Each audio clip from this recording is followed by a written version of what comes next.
Allez, poursuite de la découverte. Valérie, bah tiens, allez, on profite de cette cheminée. D'après toi, elle est accessible, tu peux te débrouiller? Ah, bah, tout à fait. Tu t'occupes du feu, pas de problème? En latéral, je pose la bûche là. Aucun souci. Voilà. Hein. Donc la cheminée, bah, impeccable. Hein. Tu as charge de feu à partir de maintenant. Voilà. Tiens, un escalier. On va en profiter pour dire quelques mots sur l'escalier, si vous voulez bien. Alors, bien entendu, hein, Noémie, tu te souviens, hein, il y a les personnes en fauteuil, bien entendu. Oui. Puis parmi les PMR, il y a des gens semi-ambulants, néanmoins, qui peuvent gravir un escalier, si on leur propose des aides. Alors tu vois, un escalier se définit par un certain nombre de caractéristiques. Déjà, bah, la hauteur de marche. Oui. Donc hauteur de marche, on va privilégier les 16 cm, et le giron 28 cm. Le giron, c'est cette cote-là, cette dimension-là. Également, pensez au nez de marche. Tout ça est réglementé. C'est bien quand le nez de marche est contrasté en couleur et antidérapant. Hein, pour les malvoyants, eh ben, c'est une indication, la marche est bien là, elle n'est pas ailleurs. Pour beaucoup, ça pourrait être gênant qu'il n'y ait pas de contre-marche. La contre-marche, c'est la fermeture, tu vois, entre les deux marches, là. Hein, tu as une petite idée du pourquoi?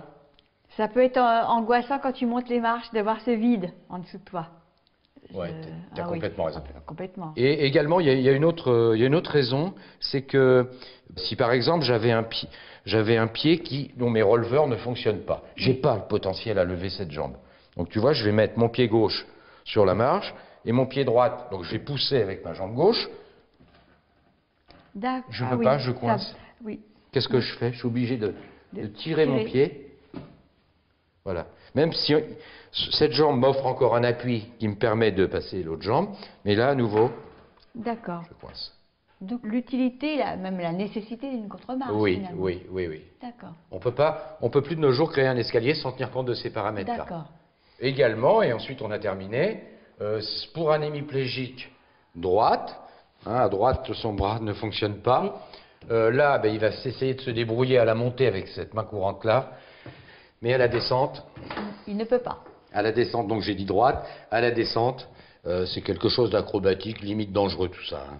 Donc il lui faut une barre pour s'appuyer. Voilà, une main courante, et une main courante qui va descendre plus loin que celle-ci, tu vois, qui va le mener jusqu'en bas. Ah d'accord. Et avec là une partie horizontale qui donne l'information tactile, hein, la main perçoit l'info. Ah ok, je suis arrivé. S'il n'avait pas d'info, imagine qu'il soit non-voyant, ben, il peut faire la marche de plus, quelque chose d'hyper désagréable, et risque de chute. D'accord.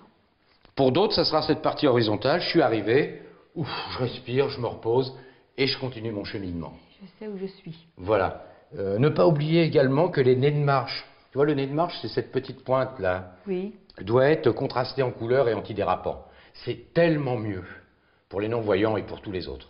D'accord. Voilà, donc tu vois qu'un escalier quand même, hein, c'est un sujet qui a son importance. C'est très important.